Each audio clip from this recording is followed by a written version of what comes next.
안녕하세요. 저는 30대 여성입니다. 얼마 전 좀 화가 나는 일이 있어서 크게 성질을 부렸던 적이 있는데요.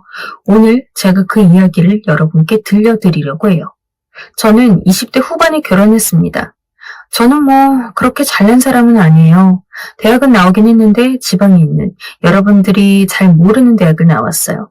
그리고 공부를 잘하고 싶은 생각도 없었고 뭘 하고자 하는 열의도 없었고 요즘은 그런 식으로 스펙 관리하면 취직하기 힘들잖아요.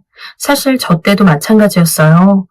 학점 관리도 안 하고 스펙 관리도 안 하고 하고 싶은 일은 없고 그런 식이었으니까 당연히 취직도 그럴듯한 곳엔 하기 힘들었죠. 그렇다고 집안이 풍족해서 어학을 외국에 나가 공부할 수 있고 이러지도 않았어요. 그런 집이 사실 대한민국에 몇이나 있겠어요. 전 그래서 그냥 한국에서 지방대를 대충 나와서 대충 중소기업에 취직한 채 몇 년 직장 생활을 했어요. 중소기업이라고 해야 하나? 아니, 그냥 소기업이라고 하는 게 맞겠네요. 진짜 완전 10명 이내의 직원들이 다니는 아주 작은 기업이었는데요. 거기에서 이런저런 잡다한 일들을 하며 20대를 호송세월했죠. 그런데 그래도 하고 싶은 일이 없으니까 거기에서 안주하게 되더라고요. 그러다가 친구가 소개해준 남자랑 사귀게 돼서 20대 후반에 결혼하게 되었어요. 소기업에서 대충 몇 년 일하다가 결혼하는 거라 사실 모아놓은 돈도 없었거든요. 그래서 엄마가 아주 한숨을 푹푹 쉬면서 결혼 자금을 도와주셨죠. 저희 친정도 완전 보통 서민 집안이라 제가 모아놓은 돈도 없이 결혼한다고 하니 집안 전체가 휘청거리는 느낌이었어요. 그건 지금 생각해도 죄송하네요. 게다가 남자친구도 저랑 비슷한 성향이었거든요. 사실 제가 결혼한다고 마음먹었을 땐 저하고 성향이 참 잘 맞을 것 같았기 때문에 결혼하기로 결정한 거였어요. 둘 다 적당히 일하고 적당히 게으르고 그렇게 악착같이 돈 모으거나 그러진 못하는 성격들이었죠. 그래서 남자친구도 사실 모아놓은 돈이 없어서 시댁에서 도움받게 되었어요. 시댁도 저희네 사정이 비슷해서 엄청나게 한숨을 푹푹 쉬셨다고 하더군요. 그런데 다행인 건 저나 남자친구 모두 많이 벌거나 모으진 못해도 많이 쓰진 또 않는다는 점이었죠. 그래서 결혼식도 아주 소박하게 하기로 했고 가장 돈이 덜 드는 공장제 웨딩홀 중에서도 가장 저렴하고 가성비 좋은 곳을 골랐죠. 사실 저는 웨딩드레스나 메이크업 같은 것에 크게 관심 없었어요. 사진도 마찬가지였고요. 그리 미인도 아닌데 그날 하루 예뻐봤자 어땠어요? 괜히 힘든 드레스 입고 힘든 하이힐 신고 하루 종일 고생이나 하는 날이지. 그래서 저는 아무 미련 없이 결혼식을 최소로 줄이고 돈을 적게 쓴 뒤 그 돈을 전부 집 구하는 데 썼어요. 신혼여행도 둘 모두 여행 싫어하고 게으른 타입들이라 국내에서 제주도 호텔이나 가서 틀어박혀 있다 왔거든요. 사실 여행도 지금은 마음먹으면 언제든지 갈 수 있는데 왜 신혼여행이라고 꼭 거창하게 다녀야 하는 건지 알 수 없었어요. 그런데 그렇게 돈 소비를 줄였다고 해봐야 집 구할 때 들어가는 돈은 단위가 다르니까요. 그래서 저희는 큰 욕심 버리고 작은 원룸에 전세로 들어갔어요. 그래도 큰 곳에 월세로 사는 것보단 낫겠더라고요.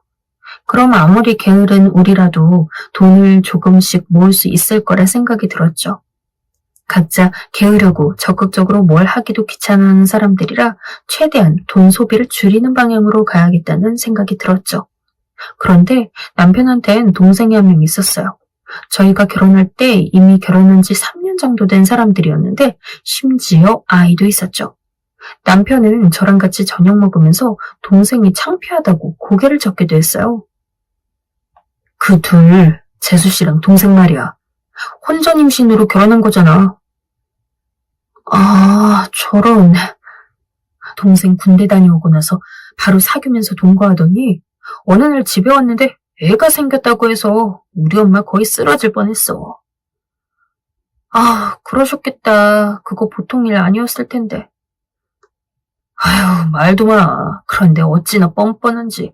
아주 당연하다는 듯이 우리 집에 집 해달라 차 해달라 난리를 치더라. 엄마랑 아빠 거의 넘어가실 뻔했어.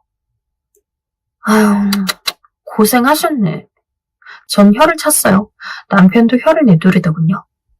이야기를 들어보니 시동생이 동서랑 동거를 먼저 하다 혼전 임신을 했고 그냥 밀고 들어와서 사는 거라고 하더군요.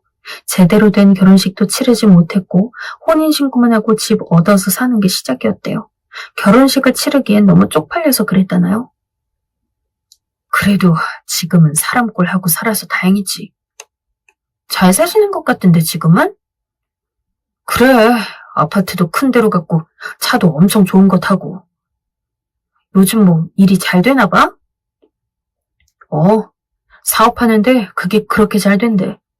뭔진 나도 모르는데 나한테도 자꾸만 같이 하자고 해서 거절하느라 혼났어. 왜 거절했는데? 사실 내 동생이지만 걔 못 믿거든. 전 안타까웠지만 한편으론 또 이해도 갔어요. 남편한테 이야기를 쭉 들어보니 시동생은 평생 동안 신뢰를 전혀 쌓지 못한 것 같았어요. 사실 저 정도로 신뢰 못 쌓기도 힘들었을 텐데 그 순하고 게으른 남편이 동생만큼은 절대 못 믿는다고 질색하더군요. 사실 난 저런 애랑 결혼했다는 면에서 재수 씨도 좀 이상해. 아주 둘이 평소에 잡아먹을 듯이 전쟁처럼 싸우기도 하거든? 근데 또 좋을 땐 정말 죽고 못 살게 좋더라고. 너무 극단적이라서 이상할 정도야. 아휴, 그렇게 하고 어떻게 사냐. 난 싸우는 거 생각만 해도 싫은데. 그러게 말이야. 그러니까 우리 둘이 이러고 산다, 사실. 남편은 그렇게 말하면서 웃었어요. 사실 저도 남편도 사귀고 나서부터는 아예 싸운 일이 없었어요. 서로 싸우느니 그냥 참고 만다 하면서 넘어가기도 했고 둘이 그만큼 성격이 잘 맞는 것이라고 봐야겠죠? 실은 저도 아주 극단적으로 화가 치밀면 눈이 돌아서 막 나가는 경우가 있는 사람이었기 때문에 남편을 잘 만났다고 보는 게 맞았어요. 남편은 아직 제가 화난 걸 보지 못해서 완전히 눈 돌아갈 때가 있다는 사실 자체를 잘 몰랐죠. 제가 그런 모습을 보이지 않는 게 좋은 일이기도 했고요. 시동생네 집은 좀 희한하긴 했어요. 동서는 시조카를 계속 엄청나게 예뻐하면서 가족 단톡에 거의 매일 사진을 올렸어요. 그것도 본인하고 같이 찍은 셀카를 올릴 때가 많았죠. 사실 저는 셀카를 시부모님까지 계시는 단톡에 올린다는 걸 상상할 수 없었는데 동서는 그게 아무렇지 않았나 봐요. 정말 신세대다 하긴 저하고 나이 차이도 많지 않았는데 말이죠. 혼전 임신으로 결혼한 거면 아무래도 좀 조심하고 살 법도 한데 전혀 그러고 싶지 않은 모양이었어요. 뭐 그거야 그렇다 칠 수 있어요. 하지만 돈 씀씀이도 아주 남달랐어요.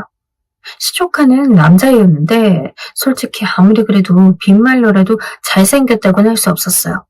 눈은 실눈에 얼굴은 머리통이 너무 크고 코는 들창코였거든요. 지금 동서랑은 너무 다른 얼굴이고 시동생도 너무 다른 얼굴이라서 대체 저 이목구비가 누구한테 나온 건가 궁금해질 정도였죠. 그런데 그런 시조카에게 동서는 아주 명품만 골라서 입히더군요. 그것도 사진이 올라올 때마다 다른 옷을 입은 모습이라 전 순수하게 궁금했어요. 대체 애 옷을 한 달에 얼마치씩이나 사서 입히나 하고요. 솔직히 말하면 저희도 그때 아이 계획을 좀 세우고 있었는데 이렇게 나와서 기르면 혹시라도 동선의 애랑 비교가 될까봐 좀 겁이 나기도 했어요. 동선의 애는 돈 잘 버는 부모 덕분에 호강하면서 살고 돈도 잘 쓰면서 사는 반면 우리 애는 게으르고 능력 없는 부모 때문에 여러 가지로 불리한 상황에서 자라게 될까봐 그런 것이 무서웠죠. 남편에게 그런 말하면 왜 미리 그런 걱정부터 하냐고 웃기만 했어요. 그런 소리 하지 마. 어차피 애는 건강하고 자유롭게 자라는 게 최고야. 하지만 동선의 애는 정말 좋은 옷도 많이 입히고 잘 자라고 있단 말이야. 잘 자라긴. 걔 얼굴 봐라.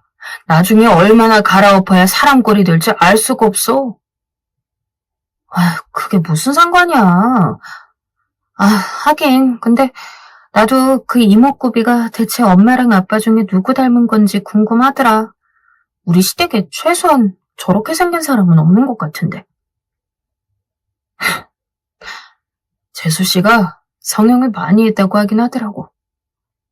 남편이 피식 웃으면서 대답했어요. 말을 들어보니 시동생이 처음엔 동서의 외모에 빠져 혼전 임신까지 시키고 결혼을 결심했는데 나중에 고등학교 졸업사진을 보고서 놀라 자빠질 뻔했다나요? 너무 달라서 못 알아봤대.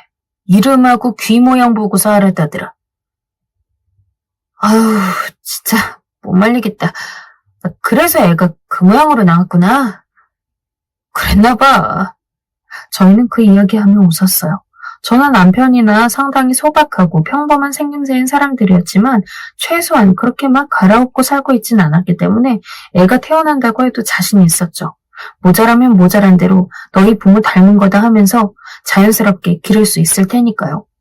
사실 동서가 그렇게 온통 명품으로 휘감고 애까지도 명품으로 도배하는 것도 뭔가 자존감 문제인 것 같긴 했어요. 본인도 인정받고 싶은데 도무지 인정받을 만한 구석이 없으니까 생기는 심리적인 문제 말이죠. 하기야 돈을 잘 버는 것 같긴 하더군요. 사업이 상당히 잘 되고 있는지 아파트도 좋은 곳에서 살고 있었고 차도 엄청나게 좋은 걸 타고 다녔어요. 게다가 부부가 서로 다른 차 타고 다녔는데요. 저희는 작은 마티즈를 제 것으로 뽑고 남편은 소나타를 뽑았다가 결국 소나타도 팔아버렸어요. 남편은 뚜벅이로 다니는 게 차라리 편안하고 경비도 절약할 수 있다 했죠. 우리는 게을러서 사실 뭘 안 써야 돈이 모일 거야. 남들처럼 부업하고 쓰리자 포잡은 못하니까 말이야. 맞는 말이긴 해. 좀 덜 쓰면 더 모이겠지. 에휴, 우린 잘 못 버니까. 남편하고 농담처럼 그렇게 말하긴 했는데 사실이기도 했죠. 저희는 그렇게 잘 벌 수가 없는 월급쟁이들이었거든요. 저는 결혼 후에는 그나마 직장을 좀 다니다가 어느 순간 때려치워버렸어요. 진짜 지겹고 싫더라고요. 그리고 남편은 여전히 작은 회사에서 일하면서 다니고 있었죠. 혹시라도 이직할 생각 없냐고 물었더니 자기는 이 회사가 너무 편하고 널널해서 다른 회사 가면 못 견딜 것 같다는 거예요. 그래서 그냥 그러라고 했어요. 사실 저도 그 심정 너무 잘 이해했거든요. 시부모님은 두 분 다 서로 다른 입장이었어요. 시어머니는 적게 벌어도 안정적으로 모으고 아끼는 쪽이 훨씬 좋다고 하셨고, 시아버지는 한 번 벌어도 많이 벌어서 왕창 쓰는 시동생네 쪽을 더 좋다고 보셨죠. 시동생네는 시부모님 댁에 가서도 항상 아주 최상급의 과일이나 한우 같은 걸 사다 드려서 시아버지가 더 좋아하시는 것 같았어요. 하지만 시어머니는 물론 그런 종류의 선물 좋아하시긴 했지만 쓸모없다고 여기시기도 했죠. 특히 추석 명절에 그런 걸 들고 가면 시어머니가 항상 일침을 놓으셨어요. 선물이라는 게 다 상대방이 정말 필요로 하는 걸 주는 게 맞는 거다. 이렇게 그냥 과시하려는 목적으로 내놓는 게 아니라. 아이, 엄마, 뭘 그렇게 까다롭게 굴어요. 우린 나름대로 열심히 골라서 사왔구만. 열심히 고른 게 아니라 그냥 적당히 제일 비싼 걸로 골라왔겠지. 아님 너희가 사구를 사올 순 없어. 사구를 못 돼서. 너 우리 집 인덕션인 거 모르니? 인덕션에서는 오랫동안 사구를 끓여서 육수를 낼 수가 없어. 이걸 어디다 쓰라고 사온 거니? 비싸기야 했겠지. 한우라고 되어 있으니. 그런데 이건 너희가 그렇게 심혈을 기울여서 골라온 게 아니야. 그냥 비싼 거 선물이라고 내놔서 과시하려는 것뿐이지. 시어머니는 예리하게 말씀하시곤 했어요. 그럴 때마다 시동생이나 동서는 별다르게 할 말이 없는지 입을 다물곤 했죠. 하지만 그 후에는 꼭 저한테 화살이 돌아오곤 했어요. 형님은 오늘 선물 뭐 사오셨어요? 나? 나는... 저는 좀 민망했어요. 저는 그냥 홍삼 세트랑 비슷한 종류의 파우치, 건강식품을 가져갔거든요. 추석이라 물론 챙겨드려야 하긴 했지만 그렇다고 저희가 막 엄청난 가격대의 물건을 사서 마구잡이로 선물 드릴 수는 없는 상태였어요. 남편이 외벌이인 데다가 그렇게 연봉이 높지도 않으니 당연했죠. 아유, 이런 걸 선물이라고 가져오셨어요? 이거 백화점에서 20만 원도 안 하는 것인데? 아니, 그래도 이게 건강에 좋다고, 특히 어머님, 아버님 연세에 좋다고 해서. 아니, 이건 뭐냐? 또 홍삼이야? 니들은 매번 홍삼만 사오는 거냐? 이게 싸서 그렇지? 저희가 머뭇거리면서 내놓은 선물에는 시아버지가 투덜거림 담당이었어요. 시아버지는 항상 저희 선물이 마음에 안 찬다는 듯이 말씀하시곤 하셨죠. 너희는 말이다. 좀 부지런하게 욕심을 내서 빠릿빠릿하게 움직여야 돼. 너희 동생 부부처럼 말이다. 아니 어쩌자고 젊은 애들이 그렇게까지 느릿느릿 게으른 거냐? 응? 그러니까 너희가 돈도 못 벌고 이렇게 선물도 매번 같은 거, 더 저렴한 것만 찾아서 갖고 오는 거 아니냐? 시아버지는 항상 그렇게 말씀하시면서 저희한테 더 부지런해지라고 강조하셨어요. 하지만 반면 시어머니는 그런 소리 말라면서 시아버지를 밀어내곤 하셨죠. 사람은 살면서 허영한다는 게 가장 중요해. 너희는 그렇게 계속 성실하게만 살면 된다. 무슨 놈의 돈타령이야, 돈타령은. 아니, 당신. 그래도 돈이 있어야 잘 살고 우리도 호강도 하지. 당신은 호강하고 싶어서 애들 돈 벌려고 하는 거예요? 정말이지. 사람이 어쩜 저렇게 모자란지. 시어머니는 상당히 하고 싶은 말을 마음대로 하시는 편이라 저희가 있는 앞에서도 시아버지에 대해 말씀을 그대로 다 하셨어요. 저희는 그 덕분에 두 분 옆에 있으면 웃을까봐 입을 깍 다물어야 했죠. 그날도 시아버지는 아주 억울한 얼굴이 되셨고 저희는 웃지 않으려고 노력해야 했어요. 아무튼 그런 식으로 저희랑 시동생네 부부는 완전히 달랐어요. 성격으로나 생활 방식으로나 모든 면에서 달랐죠. 그냥 다른 게 아니라 사실은 정반대였고 서로 당연히 잘 맞지도 않았어요. 시동생 내외는 항상 모든 것을 과시하려 들었는데 저희 부부는 아예 과시하고는 거리가 멀어도 너무 멀었고요. 시동생하고 동서는 서울 나름대로 중심지에 있는 아파트에 살았어요. 고급스러운 주상복합이었는데 대체 돈을 얼마나 잘 벌면 저기 사나 하고 봤더니 가격이 상상 초월이더군요. 솔직히 부럽지 않았다면 거짓말인데 저흰 그렇게까지 엄청나게 부티나 하는 곳에 살고 싶지도 않았고 그냥 우리 몸 누울고만 있으면 되었으니까요. 그리고 차도 그랬어요. 시동생이랑 동서가 서로 다른 차를 탔는데 시동생은 볼보를 탔고 동서는 벤츠를 타고 다녔거든요. 아니, 얼마나 잘 벌면 저렇게 둘이 서로 다른 외제차를 타고 다닐까 싶었죠. 거기에 애하고 부부가 둘 다 명품으로 휘감고 다니니까 당연히 대단해 보일 수밖에 없었죠. 저요? 저는 마티즈를 탔고 남편은 아예 차를 팔아버렸고 그러니까 겉보기에는 당연히 저희가 굉장히 못 사는 것처럼 보였어요. 저희 생각에도 아무래도 시동생네하고 저희는 생활 격차가 굉장히 큰 편이라는 생각이 들긴 했어요. 그걸 가지고 누가 뭐라는 것도 아닌데 굳이 따지고 앉아있을 필요가 없긴 했지만요. 하지만 이래저래 따지면 여러모로 속상하긴 했어요. 비슷한 또래 나이인데 한쪽은 완전 잘 살고 한쪽은 평균치조차 되지 못하니까요. 저희가 그만큼 노력 안 하고 편하게 사는 건 맞았지만 그렇다고 해서 그게 속상함을 상쇄시켜주진 또 않잖아요. 그게 제일 나타날 때가 아무래도 시댁 가서 차를 주차할 때였어요. 시댁은 단독주택이라서 저희가 차를 주차할 공간이 딱 정해져 있었는데요. 그래도 시댁 차 외에 2대의 주차 공간이 있어서 다행이었죠. 문제는 그 주차 공간이 협소해서 2대가 딱 달라붙어 주차가 된다는 거였어요. 생각해보세요. 마티즈 한 대하고 벤츠 한 대가 나란히 서 있는 모습을요. 누가 봐도 마티즈랑 벤츠 그만큼 주인 차이도 나겠구나 하고 생각하지 않겠어요? 평상시엔 제가 그런 거 진짜 신경 쓰는 타입이 아닌데요. 그래도 그 순간만큼은 무지 신경이 쓰였어요. 게다가 시아버지는 매번 저희가 주차할 때마다 나와서 지켜보면서 매번 저희한테 잔소리 하셨거든요. 너희도 돈 빨리 벌어라. 이 차가 이게 뭐냐. 벤츠 옆에 세우려면 최소한 소나타나 그랜저는 돼야 하지 않냐. 정말 상상 초월로 하여간 희한한 소리들을 다 들었어요.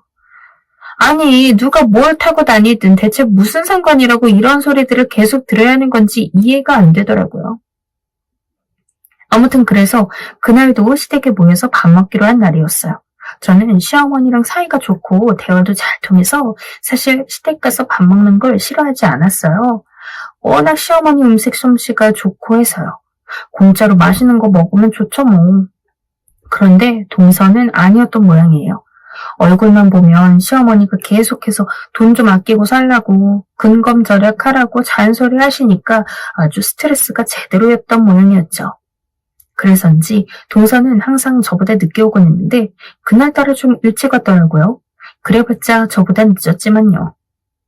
한 발 늦은 동서는 제 뒤에 차를 대놓고 웃었어요. 형님, 빨리 세우세요. 그래야 제 차가 들어가니까요. 알았어. 잠깐만. 마티즈는 작아서 어디에나 세우기 쉬운 장점이 있죠. 저는 뒷차가 벤츠라서 크니까 자리 좀 편하게 주차하란 뜻에서 상당히 옆으로 바짝 붙여서 주차를 했어요. 한마디로 배려를 했다는 뜻이죠. 어머, 형님, 자리 넓어서 좋다. 역시 형님, 마티즈 타고 다녀서 좋아요. 형님하고 마티즈가 어울리기도 하고. 동서가 웃으면서 그렇게 말했어요. 아니, 분명히 좋은 뜻으로 한 말인데 묘하게 기분이 나쁜 거예요. 아니, 솔직히 묘하게가 아니라 대놓고 기분이 나빴죠. 아니, 난 기껏해서 지 생각한다고 편하게 대라고 비켜줬는데 이렇게 빗대놓고 비꼬는 소리를 하니까요. 동서는 항상 저런 식이라서 이제 익숙해질 만도 했건만 그럴 수가 없었어요. 저는 차에서 내려 뒤로 물러나서 동서가 차를 세우는 것을 바라보았죠. 동서는 솔직히 차만 벤츠일 뿐이지 운전 실력은 형편없었어요. 그날도 주차하는데 이상하게 아슬아슬하더라고요. 저는 뒤에서 걱정하면서 지켜보았어요. 저러다 담벼락 같은 곳에 박아버리거나 하면 운전자도 다치고 차도 다치고 큰일이잖아요. 동서는 열심히 바퀴를 움직이면서 왔다 갔다 했지만 영 주차를 못하더군요. 어지간한 차면 제가 대신 주차해주겠다고 할 텐데 벤츠라서 도저히 그 말이 안 나오는 거예요. 제가 조마조마하게 지켜보고 있는 동안 동서는 벤츠를 크게 뒤로 뺐어요. 좀 과감하게 들어가 볼게요. 뒤에서 보고 있는 저를 의식한 것인지 동서가 크게 그렇게 말했어요. 그러고는 앞으로 나아갔죠. 너무 빠른데? 저는 저도 모르게 중얼거렸어요. 동서는 너무 엑셀을 세게 밟았고 그 결과는 뻔했죠. 동서의 벤츠는 뒤로 물러났다가 제법 빠른 속도로 앞으로 돌진했고 그 앞에는 제 가엾고 작은 마티즈가 있었어요. 어머, 어떡해. 저는 저도 모르게 소리를 지르고는 제 마티즈 쪽으로 달려갔어요. 꽤 오래 탄 차이긴 했지만 그만큼 애정을 가지고 관리를 해온 차였단 말이죠. 그런데 그 큰 벤츠한테 박혔으니 마티즈가 무사할 리 없었죠. 마티즈의 조수석 쪽 문이 완전 오그라졌고 도저히 이게 제대로 수리가 될진 모르겠는 수준이 됐어요. 저는 거의 손이 떨려서 살 수가 없더라고요. 어떻게 관리해온 차인데 한순간에 이 꼴이 되다뇨. 그래도 사람이 먼저니까 저는 일단 벤치로 가서 동서가 괜찮은지를 살폈어요. 동서도 놀랐는지 가만히 엎드려서 꼼짝도 하지 않고 있었죠. 저는 혹시라도 사람이 다쳤나 해서 놀라 동서를 불렀지만 가만히 있던 동서는 슬금슬금 일어났어요. 사고 쳤네. 세상에. 동서 조심해야지. 잘못하면 다칠 뻔했잖아. 그러게 말이에요. 안 다쳐서 다행이에요. 동서는 한숨을 쉬더니 조심스레 안전벨트를 풀고 밖으로 나왔어요. 진짜 벤츠가 좋은 차이긴 한 건지 마티즈가 그 모양 그 꼴이 되었는데도 벤츠는 도색만 좀 벗겨진 정도더라고요. 하지만 동서는 그조차도 가슴 아프다는 듯이 쓰다듬으면서 투덜거렸어요. 이거 또 돈 많이 들어가겠네. 아유, 동서, 사람 안 다친 게 다행이지. 물론 그렇죠, 형님. 동서는 갑자기 생글거리면서 웃더라고요. 그건 그렇고요, 형님. 이거 마티즈는 똥차니까 수리 안 할 거죠? 저는 순간 그 말에 이게 대체 무슨 소리인가 잘 못 알아듣겠더군요. 아니, 지금 누구 때문에 차가 이 모양 이 꼴이 됐고 누구 때문에 제가 이렇게 속에 타들어갔는데 이런 소리를 하다뇨. 저는 너무 어이가 없어서 가만히 동서를 바라봤어요. 하지만 동서는 전혀 저한테 미안한 기색이 없이 그저 자기 벤츠만 바라보면서 걱정하고 있더군요. 동서, 그래도 이거 수리비 얼마 나올 건지 물어보긴 해야 하는 거 아니야? 뭐가요? 마티즈요? 동서는 제 말을 듣더니 별거를 다 본다는 듯한 얼굴이 됐어요. 솔직히 충격이었죠. 아니, 본인이 잘못해서 차를 이 꼴로 만들어 놓곤 저 표정이 대체 뭐란 말인가 싶더군요. 그거 그냥 폐차하세요. 아니, 그럼 우리 새 차 사줄 거야? 아니, 그걸 왜 제가 사드려요? 형님이 새로 하나 뽑으셔야죠. 지금 동서가 잘못 운전해서 우리 차 망가뜨린 거잖아. 수리비도 안 줘. 그냥 폐차하면 차는 우리 돈으로 사라고? 아니, 제정신이야? 제 목소리가 저도 모르게 커져갔어요. 하지만 동서는 전혀 미안하다는 듯한 얼굴이 아닌 채 입으로만 죄송해요 죄송하면서 자기 벤츠만 쓰다듬더라고요. 솔직히 형님, 벤츠랑 마티즈는 차이가 너무 크잖아요. 제 차에도 지금 기스가 나서 좀 힘들어요. 이거 수리비 정말 엄청나게 든단 말이에요. 동서는 그렇게 헛소리를 해댔어요. 이건 뭐라고 해야 할지 말문이 턱 막히고 그동안 받았던 스트레스가 한꺼번에 치솟는 듯한 기분이 됐어요. 저는 그냥 그 자리에 서 있다가 마티즈의 트렁크로 갔어요. 트렁크를 여니까 거기에 공구함이 있었죠.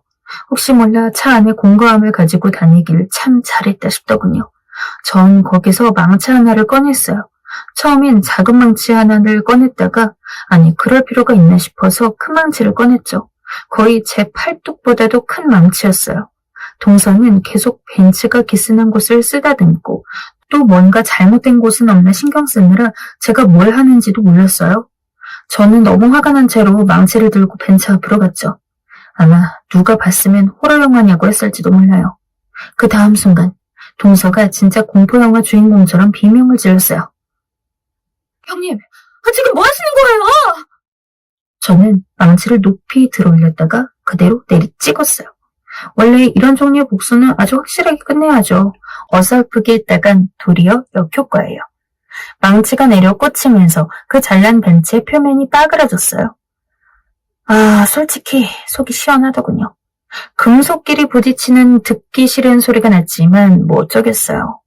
한 번으로 끝내지 않았어요. 저는 그걸 계속해서 내려 찍었어요. 망치가 벤츠 표면에 붙을 때마다 이상한 쾌감이 있더군요. 그럴 때마다 동서는 비명을 질렀고 그 소리에 시댁에서 뛰쳐나온 시아버지도 새하얗게 질렸어요. 제가 마치 미친 여자처럼 보였겠죠. 마구잡이로 때려서 벤츠를 부수고 있었으니까요. 그만해라 첫째야. 이게 뭐냐? 형님.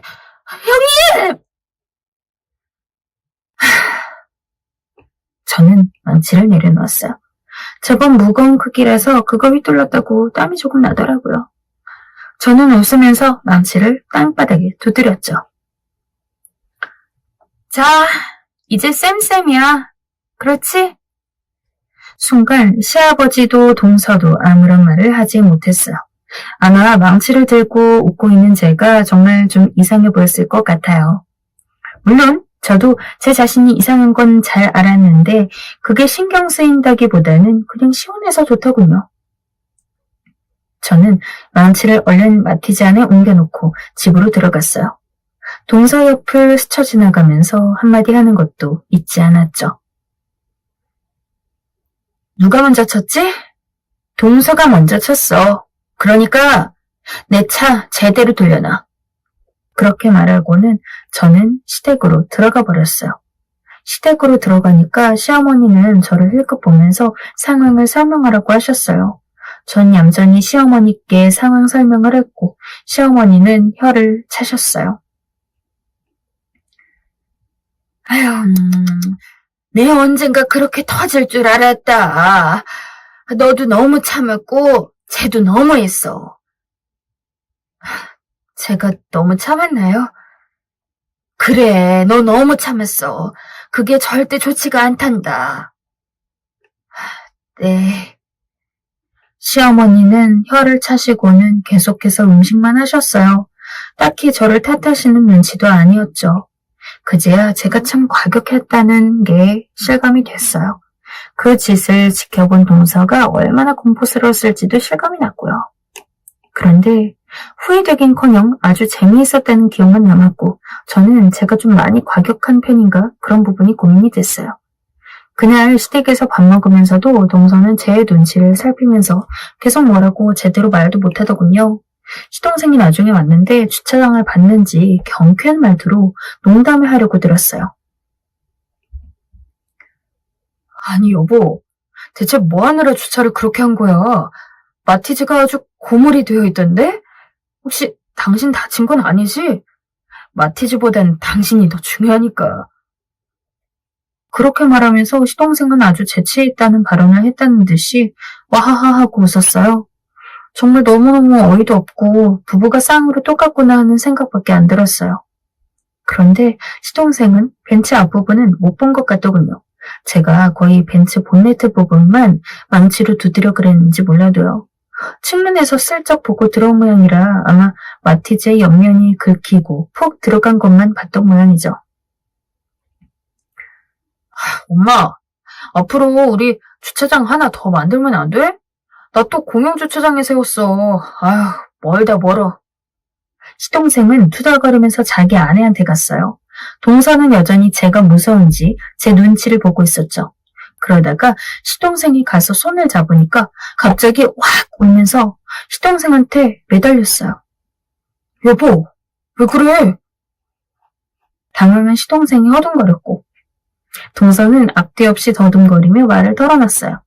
요지인즉슨 제가 망치를 휘둘러서 벤츠를 부쉈다 이거죠. 하지만 저는 아무런 표정 없이 그 광경을 지켜봤어요.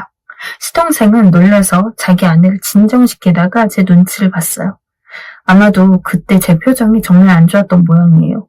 시어머니가 나중에 말씀하시길 제가 너무너무 무서운 얼굴을 하고 있어서 당장 무슨 일이라도 날 것 같았대요. 시동생도 제 심기 불편함을 눈치챈 건지 멈칫거리다가 저한테 아무런 말도 못하고 그냥 동서만 달리기 바쁘더라고요. 차 부서진 거 전적으로 둘째 잘못이다. 시어머니가 차갑게 말을 보태셨어요. 동서는 그 말을 듣고서 더 서러운지 마구 울기 시작했죠. 하지만 시어머니는 별로 그 말을 거둘 생각이 없어 보였어요. 저희 시어머니가 있어서 얼마나 다행이었는지 몰라요. 옆에서 제가 벤츠 부수는 걸 지켜본 시아버지도 뭔가 위축돼서 말을 못하더군요. 결국 시동생과 동서는 벤츠에 대한 수리비라든가 어쩌고 하는 것을 전혀 말하지 못했어요. 제가 무섭게 지켜보니까 마티즈 수리비는 벤츠 수리비하고 상교하자고 어쩌고 하는 걸 듣긴 했지만요. 나중에 남편이 좀 늦게 왔을 때 시동생이랑 동서는 황급하게 도망나가듯이 시댁을 빠져나갔어요. 쟤들 왜 저래? 왜 나한테 제대로 인사도 안 하고 나가? 남편이 어리둥절하게 물었는데 전 별로 대답해주고 싶지도 않았어요. 우리 마티즈 망가졌어. 뭐? 왜? 동서가 벤츠로 박아서. 그래놓고 자긴 잘못 없고 우리 차 똥차라길래 내가 벤츠도 똥차 만들어줬어. 저는 코웃음을 쳤고 옆에서 시어머니가 웃으셨어요. 제가 생각해도 좀 웃기긴 웃겨서 저도 풋 웃어버렸지만요. 남편은 대체 무슨 상황인지 정확하게 모르니까 멍 때리는 얼굴로 서 있었어요. 그나저나 쟤네 이제 큰일 났다. 왜요? 시어머니 말씀이 좀 의아해서 제가 여쭈었어요. 사실 뭐 벤츠가 고장나긴 했지만 저렇게 돈을 잘 버는 집에서야 어차피 벤츠 수리 금방 하거나 아니면 차를 바꾸면 될 테니까요. 그래서 아무런 죄책감도 없었던 것인데 쟤들 진짜로 돈 잘 버는 거 아니야. 네?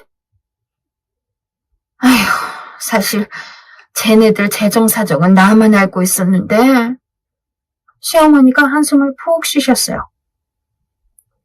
쟤네 사업을 해서 잠깐씩 큰돈 만지는 건 사실인데 여전히 별로 그렇게 부유한 편 아니야. 하지만 지금 그렇게 아파트 큰 거에 외제차도 2대나 굴리고 그 아파트 걔네 거 아니다. 심지어 전세도 아니야. 네? 전 정말 상상도 못했던 말씀에 눈을 크게 떴어요. 시어머니는 어깨를 으쓱하셨죠. 아휴, 정말이다. 월세로 월에 몇백씩을 내놓으면서 그 아파트 살더구나. 차도 마찬가지야. 어디서 중고차 매장 가서 그 외제차들을 사왔다고 했어. 아휴, 정말이지. 어디 가서 쫄리고 싶지 않다고. 사업하는 사람은 가오가 있어야 한다면서 그 꼴을 하고 다니더구나. 에휴, 얼마나 안심하든지. 어머, 세상에. 너희들은 이 이야기 못 들은 걸로 해. 걔들이 나한테 돈 빌리느라 재정 상태가 탄로난 거였거든. 아휴, 나만 알고 있겠다고 했는데 너희들도 이제 알긴 해야겠다. 앞으로 집안일이 어떻게 돌아가더라도 걔들 사정 그 모양 그 꼴이라는 건 알고 있어야 너희가 좀 더 쉽게 대처가 될 테니까. 아니, 세상에. 그렇게 감쪽같이 속여온 거예요? 처음부터 속이려던 건 아니었을 텐데 그냥 타고나길 잘난 척하는 걸 좋아하게 태어난 애들이라 일이 그렇게 된 것 같았다. 하여간 어떻게 봐도 한심한 건 마찬가지지 뭐. 저도 가만 생각해보니 그제야 여러 가지가 맞춰지기 시작했어요. 시어머니가 항상 비싼 선물 사오는 시동생 내외를 너무너무 못마땅해 하셨던 것도, 실속 있는 선물을 사오라고 하셨던 것도요. 뻔히 재정 상태를 아는데 저런 식으로 행동하니 얼마나 짜증나셨겠어요.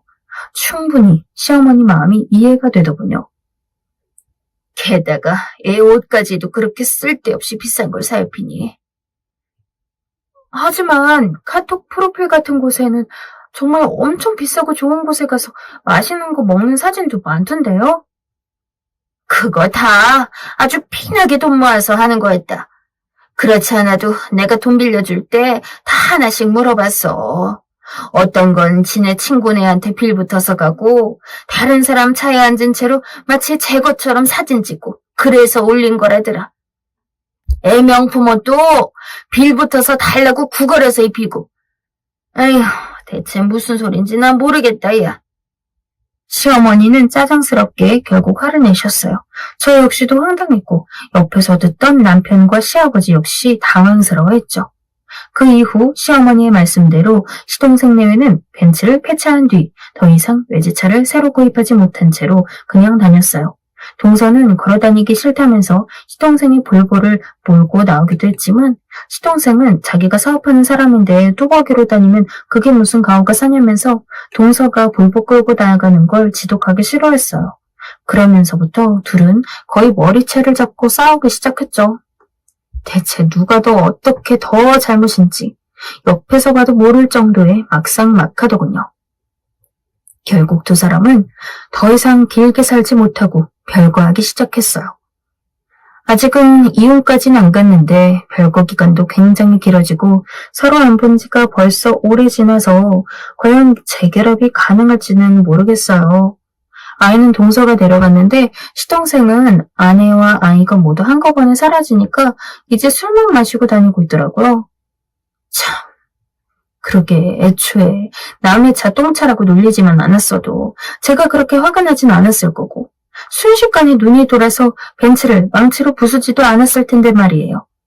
그랬다면 동서와 시동생 사이가 저렇게 멀어질 일도 없었을 거고요.